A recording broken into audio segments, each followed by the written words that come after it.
This is Castle 1. Race officer speaking. Lane line is on boundary up ahead, 35 seconds out. A bit lower and faster here. Ho, ho, ho. That's a good one, Jimmy. Still gaining on the lane line there. We're looking at 10.5, 42. Matching him on the boundary, yeah, copy. Welcome back, podcast listeners. A big thanks for joining us. It's great to have you along for what is another bumper edition of the pod. A real insightful double episode chat with one of offshore sailing's biggest names. No exaggeration. 6 times around the planet. 2 of them solo non-stop. One of those the wrong way. That's all coming up. But before we get into it, a massive thanks to all of you who have got in touch via buymeacoffee.com. It's really appreciated. As I say every month, it takes a lot of time to put this podcast together. And in our bid to try and stay ad-free, all your contributions help a lot. So a big fat thank you to all of you who have supported the pod. If you like what you hear and you haven't done so, then I promise it's really easy to find. buymeacoffee.com/sailing podcast. It's super quick, super easy, and greatly appreciated. Right, this month's guest. I'm not sure where to start with our guest this month, which is always a sign that they've achieved quite a lot. The funny thing with this month's guest is that when we asked if she'd come on the pod, her immediate reaction was to ask why. She said she hadn't done enough to talk about sailing for 2 hours. But I'm also aware that some of our non-UK listeners may not be fully aware with the scope of Caffari's achievements. So here's a super quick rundown. She kicked off a career in sailing working for British offshore sailor Mike Golding, then skippered a team on the Amateur Global Challenge before sailing solo non-stop around the world against the prevailing winds and currents. In completing this, she became the first ever woman to have done so. Shortly after that, she finished 6th in the Vendée Globe before taking on the Barcelona World Race and then 2 Volvo Ocean Race campaigns, one of which she sailed with Team SEA on the all-women's team of 2 editions ago. So, 6 laps of the planet, 2 alone. Pretty impressive, right? But what makes Dee's story even more interesting is the timeline of her achievements. She didn't grow up sailing. She was well set on her chosen career path when in her late 20s, she decided to change her life. It's an inspiring story. I hope you enjoy the time I spent with Dee Caffari.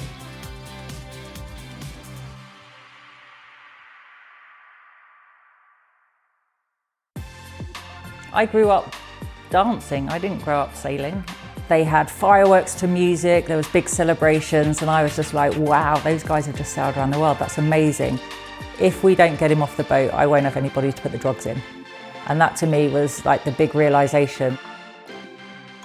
Dee Caffari, welcome to the podcast. It's such a pleasure to have you on the pod. I know that you are an avid listener of the podcast. Walking the dog, Jack, who's here today. Which ones have been your most memorable?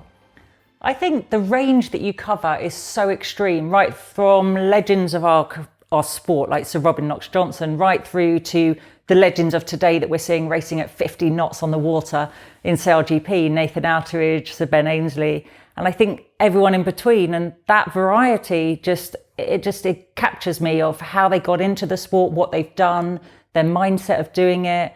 And because you have such a really good relationship with them all, you tend to get a little more information out of them than most people do on an interview. So I've just enjoyed just getting lost in their careers.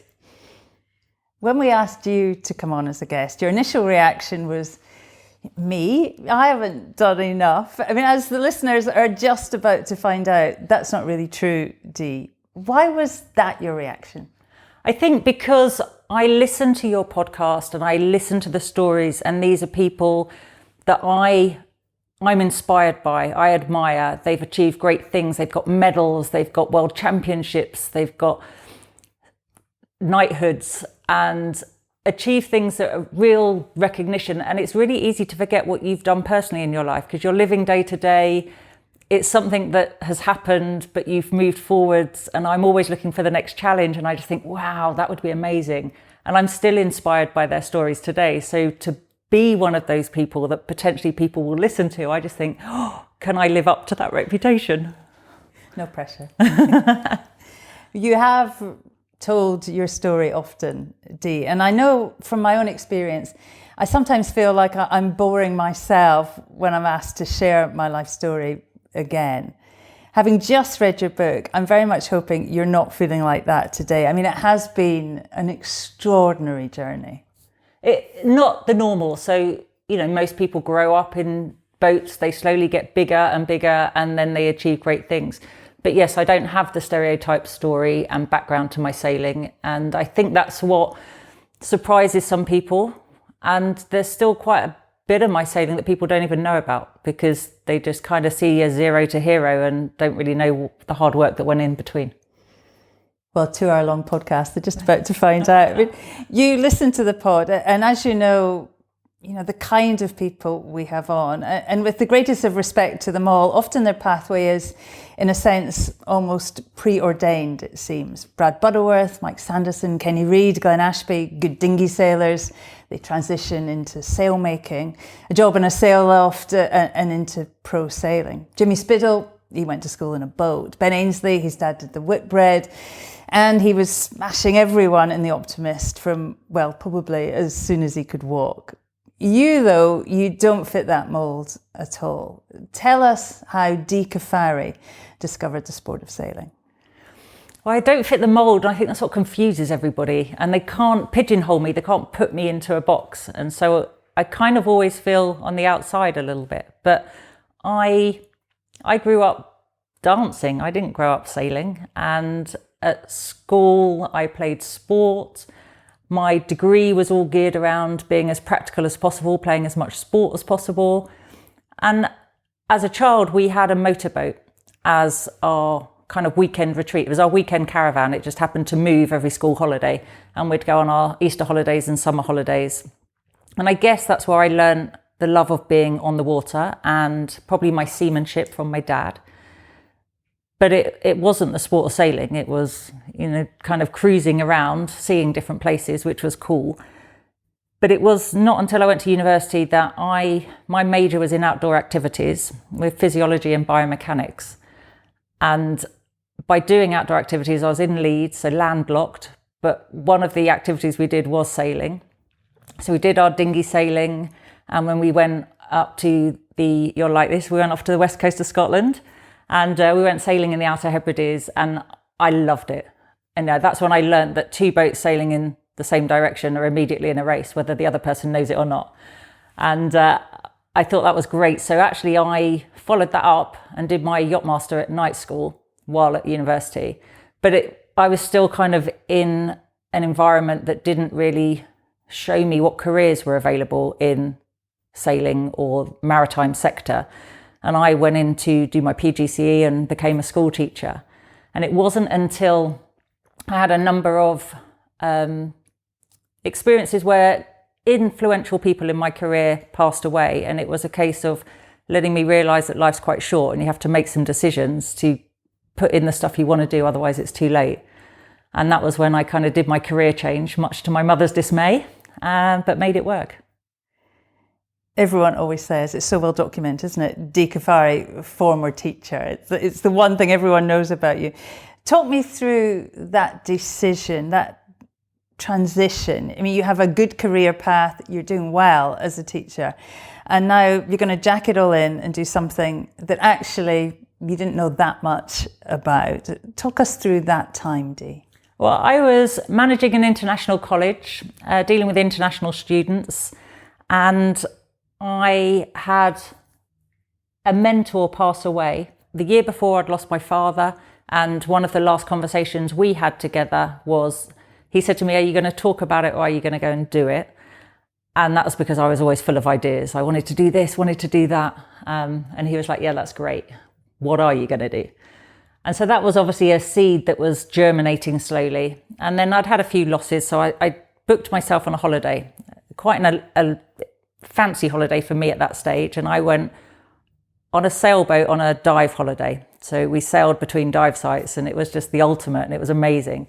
And the dive master on that boat actually had just qualified from UKSA on the Isle of Wight. So I was listening to her story, listening all about it, talking to the skipper about his life managing the boat. And I saw a little opening into a world in the maritime sector. And I just thought, well, I'm going to find out about this. So literally came back from that holiday, made a phone call to UKSA and went along to the next open day that was available and decided that's where I could change my career. Booked into the course, spent my savings on it, and then kind of broached the subject with my mother, where I was going to drop a very, established career, very safe existence into the unknown again. But my reassurance to her was I could always go back to teaching. There was always a plan B. I mean, what was the ambition then, Dee? What was the ultimate goal? And I guess you did have a backup plan. I think at that stage, I just liked being outdoors. I liked being in and around the water. I liked doing the sport. So my first priority at UKSA was to be a water sports instructor. And I did the kayaking, the windsurfing, the dinghy sailing. I did all of that. But then it was a bit of a reality check. I was going in there after 5 years of teaching. So I was in there at 27, about to start my new Baywatch career. And I realised that I might be beaten to it by some of the younger ones. And I thought, maybe there's another option here.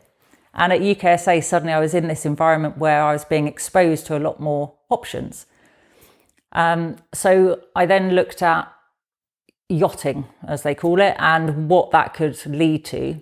So I thought, well, while I'm here, I'll just top up on those qualifications. I was a bit of a paper collector back then, a bit of a girly swat. But I had my yachtmaster theory, but of course I hadn't done any of the practical stuff.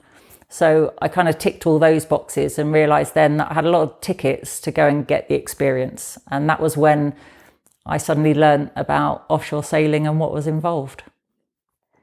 It's quite an exciting time. I mean, wonderful UKSA, if the listeners don't know, it's a fantastic training facility in Cowes on the Isle of Wight. I mean, it was quite a bold move, wasn't it? But they obviously did something right. They ignited something in the young Dee Caffari. Which was impressive because I gave them quite a hard time. I went, obviously, and I've been established teaching for 5 years by then. So I was really critical of their teaching, how they taught, what they taught, and to the point where they said, well, when you finished and qualified, do you want to stay and teach? And I was like, well, no, that's not the point. So I was one of those, I could have been a troublemaker, but I wanted the best for everybody there. And I think they could have done some of it better. And I wanted to give the feedback, whether they wanted to listen or not. But you're right, the people there must have done something right, because I was excited. I was excited about all the opportunities that were suddenly laid on the table for me. And it was Mike Golding that obviously got the right hook.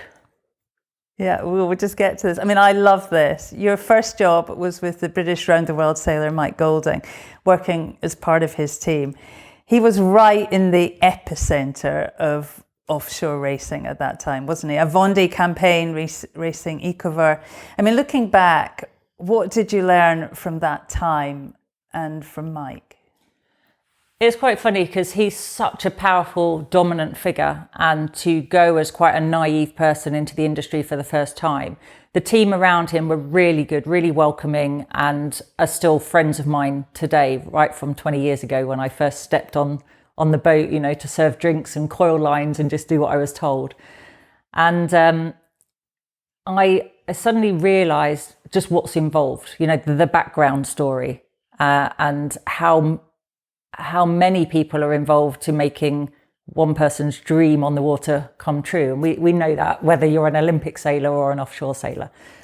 But I remember going for the interview and I did my homework, I did my background stuff, and I was thinking, he'd won the BT Global Challenge then. And I remember the photos of white foul weather gear and stormy waters. And I was like, God, do I have to wear white foulies? And that was the thing I was thinking of, how naive was that? But I entered then the world of corporate sailing under the kind of leadership of Graham Terrell. Everyone knows in the industry as Gringo. And kind of learnt the ropes from him, learnt how to deal with Mike and how to support him in the campaign preparations without getting in the way, and saw the start and creation of a Vendée Globe campaign, wave him off goodbye, then go through the drama of a dismasting and get him back on the racetrack. You know, this was like invaluable experience that I didn't know at the time was actually going to be a foundation to my own Vendée Globe. But it's probably no surprise that he had that much influence in me that I followed in his footsteps. You did the hard yards, didn't you, Dee? I did. I was the one scrubbing the bottom of the boat. I was the one packing his food and his wine gums and jelly babies. I was the one hiding packets of cigarettes around the boat for him because he used to smoke, and we'd know that he'd find all the extra stash that we gave him. I was the one with the corporate guests on the corporate boat, looking after them, showing them what it's all about and supporting his campaign. So I learned to work with the sponsors, I learned to work or see a professional sailor in action, and I learned how to be part of a shore team to make the magic happen. And it was probably the best grounding I could have had. Back then, there were two pay-as-you-go round-the-world races. Rob Knox-Johnston's Clipper race, of course, and Che Blythe's Global Challenge. Normal folk, members of the public, led around the planet by a pro skipper. I mean, it's a popular formula even today. Why did you want to do this? And as a relative newcomer to sailing, you were the skipper. How daunting was that? So my first year as a nipper for Mike Golding, I'm on a challenge boat doing corporate sailing in Ocean Village with the fleet of all the other challenge boats doing corporate sailing. And I watched the 2000 race arrive back home. And they had fireworks to music, there was big celebrations, and I was just like, wow, those guys have just sailed around the world, that's amazing. And you saw the bond, the camaraderie. I didn't really think of the details, but I just saw that overall thing, and I was like, that would be amazing to be part of that. 12 months of being a nipper, I then there's a bit of a shuffle. Gringo moves on to the race boat, and suddenly there's an opening to be the skipper of the boat. And I got offered the position, and what I actually said to Mike at the time was, you know, I've had a really great introduction. I want to do some more travel. I want to go away sailing in, you know, the fancy places you read about. You know, I think I'm done here. And he said, well, how about if I give you the position of skipper of the boat? And suddenly I realized that, you know, that was one of my first big decisions. And that was yes before I'd even thought about it. And then I realised I had to then step up to the plate. And I remember in Ocean Village having fenders all around the boat, calling up the harbour master, finding the empty berths, and then I would then practice parking the boat in all the berths. And because Mike said to me, you can say what you like when you're out sailing. No one's going to know if you're right or wrong. But the minute you come back into the dock, when you leave the dock and when you enter the dock, everyone will know if you've got it right or wrong. And I was like, oh, the pressure. But I also knew I needed to deliver. So I spent that winter learning everything I could and did a year skippering. And it was then that I kind of had an idea then of what was involved to be a round the world skipper. Mike's advice to me was work for them as late as you possibly can. And then he said, in fact, to go around the world, I think you're a bit too emotional to go around the world. So yeah, a few years later, I was there as the skipper of a global challenge boat. What did he mean by that? I think he was probably right, because I remember the year before the race started, we did the Round Britain and Ireland race as a warm-up. And I remember finishing that and like being quite tearful of, I don't think I can manage this. I've got to manage the team, the navigation, the boat, you know, the actual responsibility on you is massive. And I was like, I don't think I can do that. And it was actually the other skippers that said, of course you can, you know, you're here for a reason. You go through quite a tough selection process, but they were like, you know, we've got you, you're on this, you know, you're one of the 12. And it was just a confidence failure, but it was, I guess, not being aware of what was laying ahead. He knew that I was going to be a little bit more emotional about it. As you say, Dee, it's a big job, isn't it? 17 strangers, all with limited sailing experience, all there for their own reasons, all invested in both time and not an inconsiderable amount of money, and all with massive expectations, a trip of a lifetime. And delivering all those expectations, it all rests with the skipper, and underlying all of that, keeping them all alive on what was in fact also your first circumnavigation. I mean, that's a massive amount of responsibility. It was, but the support network in the Global Challenge was really good, with the shore team and the boats. Che had absolute faith in us. He like unreservedly was all about, you guys have got this, you can do this. And it's one of those things, when people put you down enough, you start to believe it. Equally, if somebody backs you, you have the confidence to believe in yourself and go ahead. And we were all on this adventure. I just had to be one step ahead of them all the time. And we pulled it out the bag. And it was, again, when people talk about, I want to sail around the world, I had no idea what sailing around the world actually meant until I went and did it. So it was, again, given what I went on to do, a really great kind of another layer in the foundation to allow me to go on and do the things I've done. It can be a real strange mix of people, and I mean, I've seen it firsthand filming, particularly with the Clipper race, you know, and the person that brings them all together, that is responsible for gelling this team out of a disparate array of individuals, is the skipper. It's more than just getting them around the planet. Yeah, and I probably underestimated that massively. I naively thought that one of the best things to do would be everyone's friend. You know, I thought I could be liked, which you can be. I mean, that sounds really bad, but actually you've got to make some pretty tough decisions and not everyone's going to agree with you. And there's a reason that people are at the top. You know, you have to make those calls, and it's quite lonely at the top. And that was probably my takeaway from the Global Challenge, of it's a lonely place to be when everything sits on your shoulders. Stuff happened in the race, it always does. A life-critical air sea rescue in the Southern Ocean, the saving of a crew member's life, essentially, all masterminded by a young, relatively green Caffari. Tell us that story. What happened? So you leave Buenos Aires and you enter into the Southern Ocean for the first time. And don't forget, we're going down the bottom and turning right. So we hadn't even seen Cape Horn because it was really stormy when we got there. I remember storm sails going up. We were quite far south to stay out of the worst of the weather. We're going along. And one of the older members of my crew, he was 60, he had fallen in his bunk and he said, "Oh, I've hurt my ankle." So, you know, not giving anyone a hard time. Okay, have a watch off, you know, do what you need to do. But actually, unbeknown to us at the time, it wasn't his ankle that was a problem. That may have been the bit that was sore, but he had actually ruptured his bowel.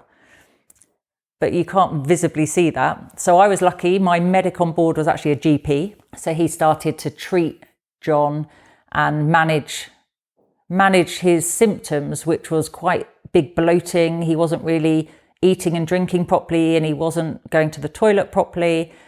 And of course, down there, you realise you're suddenly quite vulnerable. We look at the drugs we have. We're quite a comprehensive medical box, as you can imagine. We've got treatment for anybody on fluids for about 3 days. And after that, you're hoping that you're near somewhere. But obviously now I'm in the Southern Ocean on my way to New Zealand. There isn't a lot between Cape Horn and New Zealand. There aren't many options. We're going the wrong way. So we're crashing to weather. So we're trying to keep the boat as comfortable as possible. Luckily for us, we're further to the front of the fleet. So we've got lots of options of the other boats. There's 12 of us doing this race. And so we called for the first drug transfer. And that was with Save the Kids, with Paul Kelly. And of course, we've got two boats coming together in the Southern Ocean. We drop our head sails, so we're both on mainsails, side by side, thinking, how on earth are we going to do this? They don't teach you this. They don't teach you this in the manual, and they don't kind of let you go and practice. How are we going to move some drugs that are quite critical from one boat to the other when, you know, you think it's okay, but it's probably 30 knots. I mean, that's kind of average down there. So we tried a few goes at different things. Anyway, we got it right. Drugs are across. I say thank you very much. They carry on racing. We then have a few more days. Nothing seems to get better. We're still racing towards New Zealand, towards Wellington, and we have to do the same thing again with another boat. And the reason we're doing this internally in the fleet is because it's at the time of the tsunami and all the rescue services in New Zealand region had gone towards Japan, towards the tsunami. So there wasn't any options to come to us, plus we were too far from anywhere. So we do another drug drop with Samsung, with Matt Rydell as the skipper, and he comes up with all these ideas. We put the two boats together, side by side, going along, and he's like, we're going to do this, we're going to do that. I was like, no, we're not. We're going to do it like this, because I've tried and tested it, and I know this works. So everyone gets excited to see another boat and other faces, get some more drugs. By this stage, John is in a bunk with a drip. I have a firefighter sailing with me and my GP as a medic. So the three of us are doing a watch system on John just to manage him and keep a chart. We're also keeping a video. And in the back of my mind, I was thinking, if something happens, I'm the skipper of this boat that's a commercial boat. This is me in court when I have to give evidence. So all I wanted to do was just make sure we'd done all the right things. So I'm in the Southern Ocean, I'm still racing. I have a sick crew member, which is getting worse. And I'm also in the back of my mind thinking, not only do I have to keep the other 16 people safe, but I'm also covering my back if something should happen. And I was just like, then your mind starts like running wild, because you're not in a situation where you can talk to your fellow crew members. They've paid for this privilege to be here. So you're giving a service almost. So I was in a bit of a quandary. We get to the point where we need more drugs. And I say to the GP, you know, they're offering an airdrop. What do you think? And he said, if we don't get him off the boat, I won't have anybody to put the drugs in. And that to me was like the big realization of, this is not just an injury, illness situation. This is kind of critical, which I kind of suspected, because in my head I was thinking, what do I do with the body on the boat and 16 other paying people? Like ultimately, I still had to deal with the situation, and we were a long way from anywhere. And again, how do you have that conversation with people? You have to do most of it yourself internally. And so eventually I make that conversation with the powers that be at the Challenge business. And what I didn't realise at the time was I literally pressed go on the biggest Southern Ocean rescue they've done. And it was really confusing because they said, oh, you need to go to the Chatham Islands. So I was like, where the hell are the Chatham Islands? I had no idea. They weren't on my radar on my route to Wellington. So we had a quick look. Oh, that's kind of exciting. Chatham Islands are really close to the dateline. So I'm one side of the dateline, New Zealand's the other side of the dateline. I happen to be doing this whole rendezvous at New Year's Eve. So conversations are getting really confusing. I have to get within 200 miles of the Chatham Islands so that I'm within rescue range. There's no fuel on the Chatham Islands. So in order for the rescue helicopter to go, they had to send a fuel plane and a spotter plane and the rescue helicopter from New Zealand to the Chatham Islands. They then all refuel everybody. Then the spotter plane comes out, and as soon as they're comfortable, I'm in that 200-mile range, they send the helicopter out to do the transfer, and then job done. So it was a lot more intense than you'd think when you see the High Line in the Solent when they're doing their practices. So we also then got given a whole array of jobs to do, because, you know, we're in the Southern Ocean, and they're asking things like, oh, what's the sea state like? Well, we've been there a few weeks now. I'm like, well, it's quite nice now. What's the cloud cover like? Well, it's always grey. I can't really see clouds, it's just grey. And then what's the wind speed? And, you know, they're asking all these things, and you have to keep the boat at a certain course and make it really consistent. So I decided that I'd drive so that I wouldn't get distracted. And everybody had a role to play, whether it's to catch the line, look after John, look after the winchman, whatever it was. And then ultimately we had the decision of, are we still racing after this? And the big decision was, if we're still racing, then we have to go straight back onto it, and nothing can come down from the helicopter apart from the winchman to collect John. If we're not racing, they're going to have a bag of swag for us and make us feel a whole lot better. So I put it to the crew, and, you know, by then we knew that we hadn't been racing hard enough to stay in the fight, and we were all a bit distracted. So we confirmed that we weren't racing after that. So the bag of goodies came down, and we got John off. And of course, everyone was just like, wow, I had filmed the whole thing, which was really good because obviously I missed so much of it driving. And I remember the firefighter I had on board, my GP as the medic I had on board, and myself went and got some sleep after we'd got John off. We set the course to Wellington, and it was 24 hours before we woke up. We were that tired. And I remember waking up and going, oh, are we still going to Wellington? And the crew were like, yeah, don't worry, we're all over it. Everybody was just relaxed. And we got into Wellington feeling a little bit uncomfortable, just because we hadn't raced there, but everybody was there to see us. And the good news was the doctors, when John was seen, said there was probably only 24 hours left. So we'd made exactly the right decision.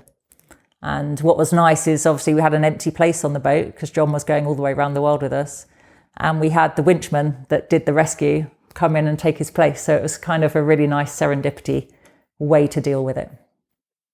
You're laughing about it now, but obviously John's survived. He was fine, but it was very close to not being fine. Yeah, and I think in your mind, I mean, we all say this, that you compartmentalise and you forget the bad stuff and you remember the good stuff, which is why we probably keep going back down there. But those lessons are still learnt. And, you know, it is still an experience I've had that knows I can cope and I would manage and I know what to do and what's involved. But it was a big experience. The first thing I actually did as I waved goodbye to everybody and set off to the Lizard Lighthouse was burst into tears.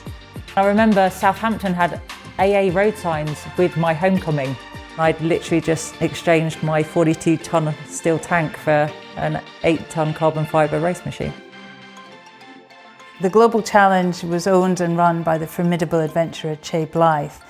Che was the first man to sail solo the wrong way around. He skippered a couple of Whitbreads and took part in the very first Golden Globe race with really no experience. I mean, Che had and still has an enviable can-do attitude. Not much stands in his way. He had plans, didn't he, for his young female skipper. What was Che hatching? What was his plans for you? Well, it was interesting. He's a very astute person that reads people really well. And unbeknown to me, he'd obviously kind of had a few thoughts. And I remember being in Cape Town, we'd survived the Southern Ocean, all the skippers were out with Che for a dinner, and he did his piece and he said, you should all be thinking, what next? And we were thinking, God, just get to the end would be good. And he took me to one side and he said, it's only a matter of time before a woman will follow in my footsteps. You should think about it. And I kind of just poo-pooed the idea and yeah, whatever, Che, and kind of separated myself. But he'd done enough and he knew it. He'd planted that seed in Cape Town just before I'm about to do 7,000 miles up to Boston on what's one of the toughest legs, just because we're in 42-tonne steel tanks crossing the doldrums. There's a lot of time to think, and he'd done it. By the time I got to Boston, I asked for a coffee with him and I said, so how do I do it? I want to go without the 17 people. Yeah, I mean, the boat's designed for 18 people. It's quite the ask to sail it solo. Also, it's not cheap, Dee. I mean, how did you go about making that campaign a reality? So this is where the next kind of level of lessons came in. I kind of naively thought that he'd just make it all happen. And he reminded me that wasn't going to be the case. So Boston to La Rochelle and La Rochelle to the finish, it was think about what changes you'd make to the boat to make life possible for you to take this on your own. And I knew that it was possible because Mike Golding had done exactly that after he'd done the Global Challenge. So from my experience working with Mike, I'd read his book, I'd done my homework, I knew little bits. So that thought process is going on. And then he also said, so you need to finance this. And I then learned how to conduct a meeting with somebody where you're asking them to finance a dream, a fantasy, something that you don't even know if you can do. But obviously you've got to be convincing when you go in there. And to have a mentor like Che was absolutely fundamental to make that happen. And when you have somebody like him believing in you and backing you, it definitely helps the conversation and doors to be open. So I know I'm lucky, exceedingly privileged, but I had to make that work for me as well. Lots of people, I'm sure they ask you, but lots of people ask me as well, how do you find sponsorship? How do you make it happen? And I always say it's not a formula. It's always the most random of chance meetings, isn't it? Standing in a bar or a dinner somewhere and just, I guess, sharing your energy and your enthusiasm for it. How did it come about with Aviva? that again was exactly as what you just described. I was on the water doing a corporate day.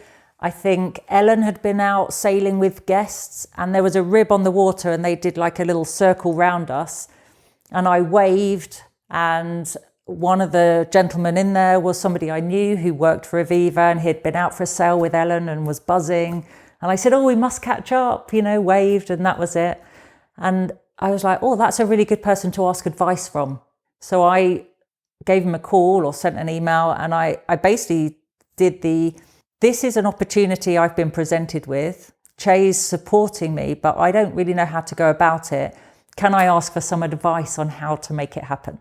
And that led to dinner, which then led to him presenting it at the board meeting. So timing's everything. It was the right time of year to have that conversation. And it was a price point that meant that it was an easy decision and didn't have to go up the layers. That came along later.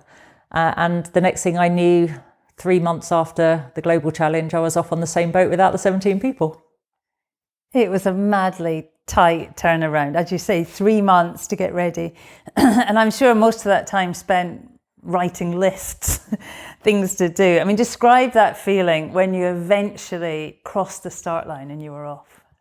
Well, once I'd finished crying of realising what I'd actually set out to do, because you wave goodbye to everybody, and the last thing Che said to me was, don't cry about it, it's been done before.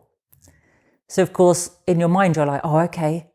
So the first thing I actually did as I waved goodbye to everybody and set off to the stopwatch at the Lizard Lighthouse was burst into tears.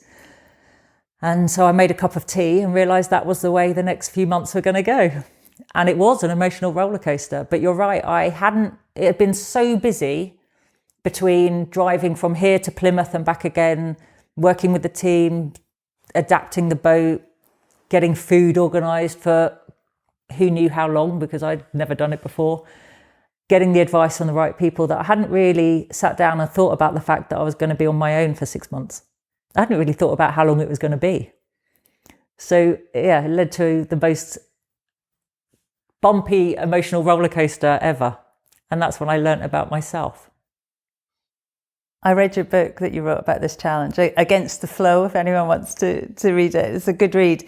And it seemed that you were always fixing something. There was always some drama to sort out, that you were always up against it. Yeah, and I don't know whether, that's the nature of boats. Anybody that is in boats or on boats or working with boats, there's always something on the jobs list. But it did feel that it was never ending. And when there wasn't something wrong with the boat, it was weather. I had a horrendous weather in the Southern Ocean. It was secondary low after secondary low, which just kept forcing me further and further south to avoid the worst of the weather. So it was probably as emotional for my weather support as it was for me actually out there. I remember it was Mike Broughton that did my weather for the wrong way round. And he couldn't bring himself to say anything over 50 something knots. He didn't want to use the word 60. So he was just like 50 plus. I was like, oh, that's code. I'm getting this code now. And yeah, a gale of 32 knots felt like normal. It felt like, a potter in the Solent in comparison after a while. But the issue for me was the autopilot. As a solo sailor, you rely on an autopilot, and I had autopilot issues. The boat wasn't designed, 42 tons of steel wasn't designed to be driven by an autopilot, and it struggled. So I had to nurse that round, and I had to make the decision before I went into the south of whether I could do that or not. And there was lots of people who were quite vocal to my sponsors, to the organisation of Challenge Business, that I shouldn't be doing it. But I think that probably is the fuel that lit the fire to make me more determined. I've known you quite a while, but reading your book, I learned a bit about you. I think that you're really quite resourceful. There's a story there where you repair the autopilot by taking your oven apart, and that and a rubber glove, and incredibly resourceful and practical. Yeah, and day to day you don't use those skills. You're not going to take your oven apart to fix something else in your house, but when you're up against it, it is amazing what you can do and what you start to get knowledge of, to be able to understand, to kind of be creative in your thinking and find solutions. Where did that come from? I have no idea. My partner now, he'd question whether I have the ability when he sees me day to day, but he knows that out there I can pull it out the bag. And I'm quite aware of what I carry, like on a boat offshore, I'm aware of what I carry, what potentially can go wrong and how you can, because it's not always the things you plan for that are going to be the problem. So you have to be quite resourceful when you need to be. The other story you tell, which really was quite alarming, was when you were sailing in the ice with very little knowledge of where it was. I mean, that probably wouldn't happen now, but back then it felt like you were sailing blind. Yeah, and I think that was a realization of just doing an adventure, a challenge, where you're not with the support of satellite ice watch, the Vendée Globe, the Ocean Race, anything that races around there. There's an organisation behind you that is monitoring the ice so that they can protect you, and they put gates in to be preventative. This was fair game, and I was the only one down there. So they weren't looking after a fleet. We didn't have the finances to resource the Canada satellite system to watch where the ice was for me. So, and I was rather naive because the year before I hadn't seen any ice, so it hadn't really been on my radar or something to be concerned about. Bizarrely, I was reading Peter Blake's book on the race, on the Aviva Challenge. And as I came past the Falklands, I looked out and I was like, what is that? And I did the whole rubbing eyes, am I tired, am I seeing things? Took a picture, sent it without any words, just tell me what you see. And it was the first iceberg. And I'd been reading Peter Blake's book and he was talking about the ice in the Whitbread that he was facing. And I just had this feeling, and I don't know why, but literally from reading it, and I went out and it was there. And I was like, that doesn't bode well to see ice this far north, to be here before I've even got into the south. And kind of thought that was exciting, but dismissed it. But in the Indian Ocean, as I was coming back to the Cape of Good Hope, it was a massive shelf from Antarctica that had broken off and was breaking up. And it's interesting now when we talk climate change and we're talking the environmental side of things, from what I've seen, I've actually kind of been through reality of what happens.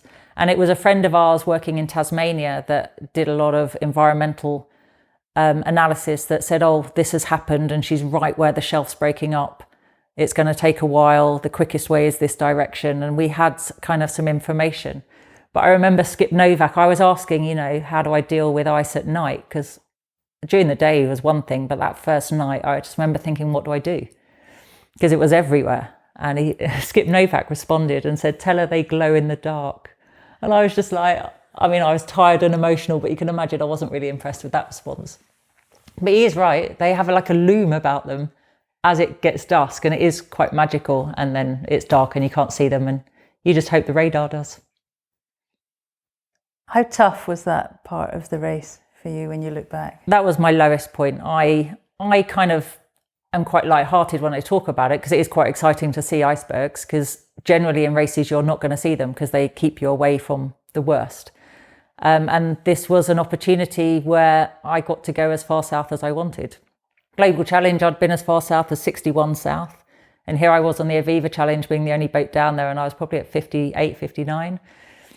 But I wasn't even that far south in the ice. So it was an incredible experience, but I was tired, I hadn't slept, I hadn't eaten, I was stressed, I didn't know how to make things better. And of course, I'm sailing the wrong way around the world, so inevitably you're going the wrong direction all the time. So it's really demoralizing. And I remember I sent an email, and I shouldn't have done it, but at the time you just want to vent. And I just happened to vent home. And I was like, I'm done. I'm done. I just want to hang out with the penguins now. I'm over this. And the discussion that they had back here, I've since learned, was quite traumatic. Like, somebody needs to speak to us. Somebody needs to find out what's going on. Is she all right? So unfortunately for my partner, it fell to him, and he had to make the phone call. And literally, it was X number of hours later, and they have no idea what's gone on in that time. He did the dreaded phone call of, hi. And I was like, hey, how you doing? I am having the best day ever. And I'd literally gone from the lowest of lows to absolute, kind of the highest high. I had the most amazing sunset. The sea temperature had gone up 2 degrees. I was pointing in the right direction. And I knew then I was going to make it. No matter what happened from then to the finish, I was still in the Indian Ocean, but I knew I was gonna make it, and it was just the best thing ever. When you look back on that incredible voyage, your first solo circumnavigation, what do you remember? What do you think you got from it? I learned a lot about me. I learned that we can all do more than we think we can. I learned that I'm probably more stubborn than I thought I was.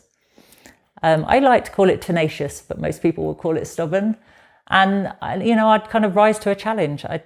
And actually it gave me confidence to be prepared to step outside my comfort zone a bit more.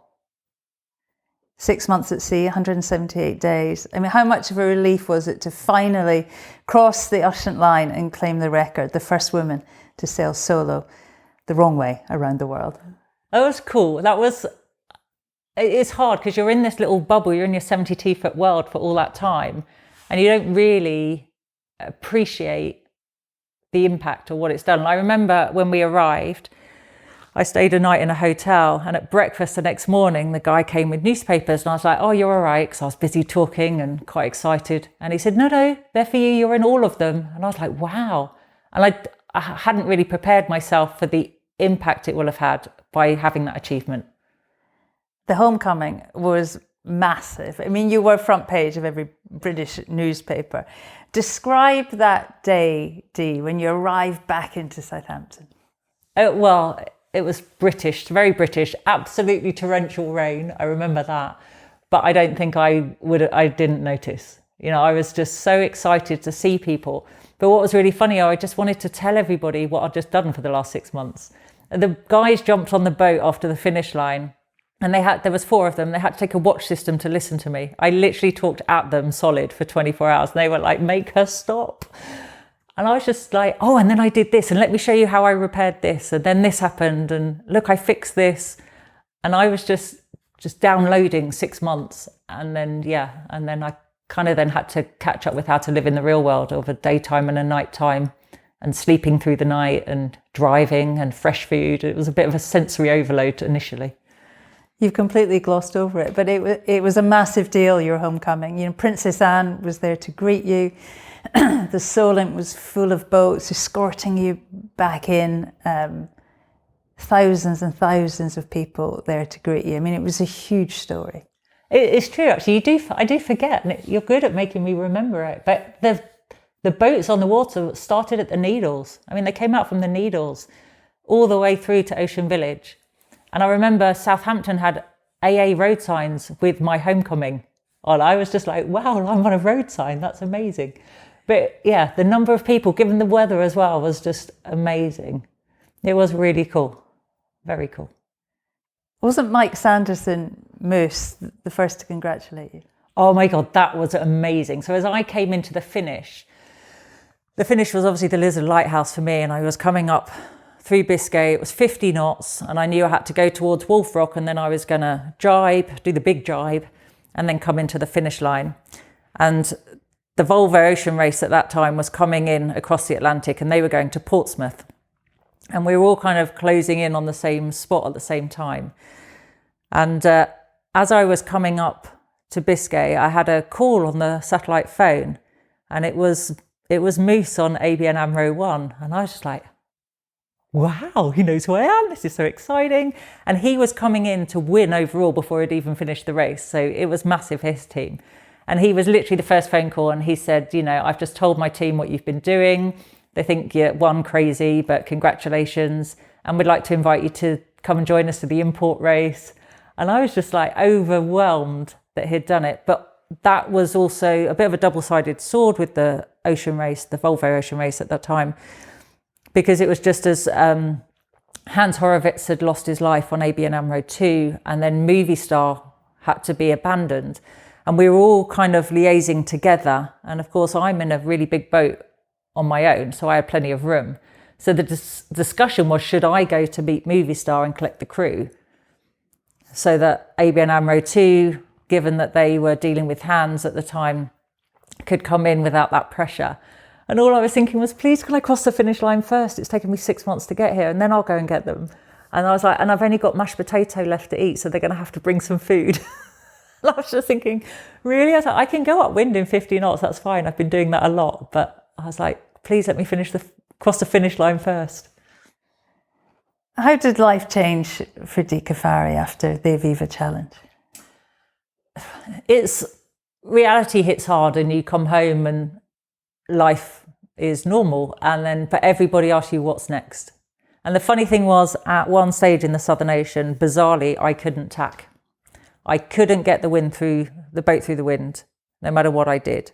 And so I decided to jibe instead, which is quite unusual because normally you can't jibe and you choose to chicken jibe. So as I bore away and the boat went flat and the boat went a little bit faster, I was like, this is what everyone does. No wonder they go this way around the world. Obviously, I'm sailing the wrong way, so I do the jibe, come back. And I thought then, if I'm doing this, I want to at least be able to go the right way around the world. So in my mind, that's what I wanted to do. And the best way of doing that was to step up from being an adventurer to a professional sailor and do the Vendée Globe. But obviously, that was a whole new ball game and took a whole lot of negotiation to get there. As you say, you were confident and ambitious, and with Aviva, your sponsor, delighted and committed to stay with you. You got the green light for a Vendée Globe campaign. Around alone, non-stop, renowned for its unforgiving attrition rates, treading in some pretty big footsteps. How much of a step up was it? And did you at any stage not take a look around you and pinch yourself? Absolutely. 2008, there were 30 entries, which was the biggest at that stage. And when we look at the finish line, there were only 11 people that completed the race. And, the war of attrition, as the Vendée is known for, the odds are pretty much always against you. But for me, the big thing was to stand in the skipper's lineup with people that I'd seen in magazines.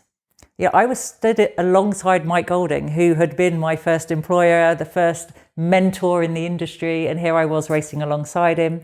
Not only that, but racing in a sister ship to him. This was a whole different league. And yet again, I felt like I was setting off on something I knew nothing about. I hadn't grown up in that environment, and I'd literally just exchanged my 42-ton steel tank for an 8-ton carbon fibre race machine. It takes... what does it take? I mean, it takes confidence that you're going to get there in the end, especially in the Open 60. I mean, each generation of an Open 60, as they were IMOCAs now, each generation gets quicker, more saleable. There's foils now, of course. I mean, describe what it was like taking delivery of Aviva, a new generation of racing machine, and sailing out on your own. What was that like? I did my first sail on New Year's Day in Wellington. She got built in New Zealand, and I went down and we went out on New Year's Day, and all my crew was sick because obviously they'd been out New Year's Eve. So I was basically sailing on my own, even though they were physically there. And I just remember having this massive grin. And the difference for me was having a boat that's designed for the purpose. It's actually a pleasure to sail. It's easy. I just sailed really hard work where nothing was designed for one person to do and everything was difficult. Stepping onto an IMOCA where it's designed for one person to sail, it's like, oh, this is actually enjoyable. I knew I had to work physically, but what I underestimated was the transition of the psychological preparation. And I was quite reluctant for that side of things. I was very British. I didn't want to talk to anybody. I just make a cup of tea, right? But I realised that this was a different level. And actually, when I went along and saw the sports psychologist, that was probably my biggest transition in the whole development. This emotional roller coaster that I'd just been on, I didn't have the time or the energy for that on a Vendée Globe. And that's what I managed to get rid of. And I put the miles in. I'd done 15,000 miles on my boat before I set across the start line of the Vendée Globe. So I knew I could sail for that period of time on my own. I'd been out there a lot longer. I was really happy with the boat. And it was just about learning to push at the intensity that these guys raced at. And that was the difference. That's where I needed everything else in place so that was the only new thing to understand. What I underestimated was at that moment, in the South Atlantic where you turn left, the boat just accelerates. And I was like, whoa, how do I do this? And then you kind of get used to it because you realise that's what it's designed to do. I suspect, emotion is a luxury in the Vendée Globe. Tell us a little bit about what the psychologist added. How did you have to step up in that level? So the massive revealing thing for me was I was naturally, my default setting was to be a negative person. I could tell you what I didn't want to happen. I don't want to let people down, don't want to embarrass myself, don't want to come last, but I didn't ever say what I did want to happen. I couldn't have any positive language. So I had to actively change my language. And I worked really hard at that to say what I did want to happen. But I needed everyone around me who was communicating with me to do the same. So if we were racing, it's no good them saying to me, Shirley's going faster than you, because I can't control what you're doing on your boat. I needed to be able to be in my control. So I needed them to say, are you happy with your sail plan? Are you on your numbers? So that I could find the things I could actively do to make a difference. And that was a learning for all of us, but actually something that was really strong. And, I dealt with another massive issue. I had massive delamination on my sails and battled it. And in the end, we were like, just sail normally, and we'll worry about it when we have to. But I had spent from Australia, the whole Pacific, Australia through to Cape Horn, trying to manage this. And then once we got into the Atlantic, everyone was just like, just sail and we'll worry about it then. And I arrived back with a string vest. I'm going to bring you back to the start, though. We can't talk about the Vendée and not talk about the start. I mean, that edition of the Vendée Globe was packed with British interest. 7 British boats at the start, including Mike Golding. I bet he couldn't believe at one moment you're cleaning the bottom of his boat. The next year lining up against him on the start line in Les Sables-d'Olonne. I love that. I've often tried to describe the atmosphere at the start of the Vendée on this podcast. 3 weeks of crowds, day after day, and then the race day, hundreds of thousands of people lining the channel as you motor out. Tim and I were both at that start, and we were talking about it yesterday. It was the roughest Vendée start ever. Everyone was being sick, weren't they? I mean, describe that whole day, how it felt as a competitor. How big a day was it for you? So you're constantly trying to manage your preparation, and you do it the best way you can. And I remember they all asked us if we wanted police escorts to get to the race village. And I was like, what are they talking about? And I'd been there for Mike Golding's in 2000, so I had seen it. But as a competitor, you don't experience it in the same way. And because there are just so many people, it is really difficult to physically get yourself to the race village in time because of the roads are packed, there's people everywhere. We were on bikes, and I remember cycling in, and it was just heaving. Like, people camp out overnight to get to the ideal spot on the channel as you go out.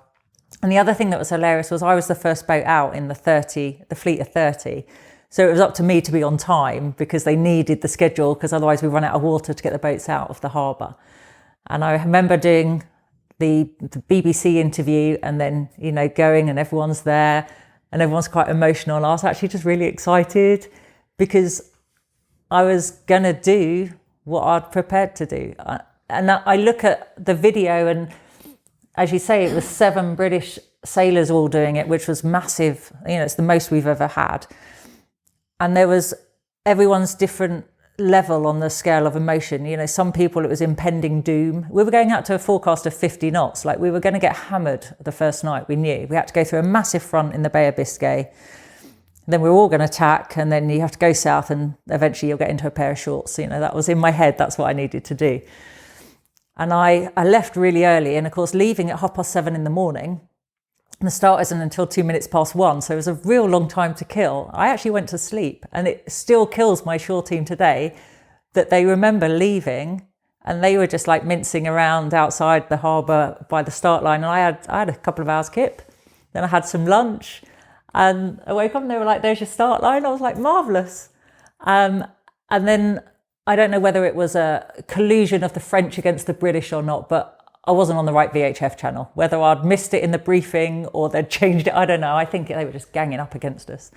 But I didn't have the time check. All my guys had got off early because we didn't want to make that mistake. And I didn't have the time check coming into the start line. The last thing you want to do is extra manoeuvres because you're on your own, you're a bit adrenaline fueled. And I remember Vincent Roux being next to me on PRB. And I was just thinking, well, if he speeds up, I'll speed up. If he slows down, I'll slow down. And I literally just took my timing from him. And what I didn't realise is I hit the line so well, I was almost ahead of the fleet of boats. Like I was out the picture because I'd nailed it. And I was just like, yes. Because all you want to do at that point is make your team proud because they've literally busted everything for you to get you there to do the best job possible. And I just wanted to let them know that I was out there with a mission. Dee hurled herself across that start line of that Vendée Globe. It was great to see. In episode 2, you'll hear how she got on, how she sailed 24,000 miles alone around the planet, while all around her, one by one, more experienced competitors withdrew from the race. And we'll also hear about Dee's Volvo campaigns, stories from the inside of the all-women's team SCA and the young Turn the Tide on Plastic team. It's a fascinating listen. I, of course, have to say a massive thank you to Dee for her time in recording this podcast. And as always, of course, to the talented Tim at Vertigo Films. A big thanks for making this podcast work. If you're enjoying what you're hearing and you'd like to support the pod, then please do head over to buymeacoffee.com/sailing podcast. We work hard to bring you a real quality listen, and it's lovely to have your support if you like what we're doing. Until next time, thank you so much for listening, have fun on the water, and sail safe, everyone.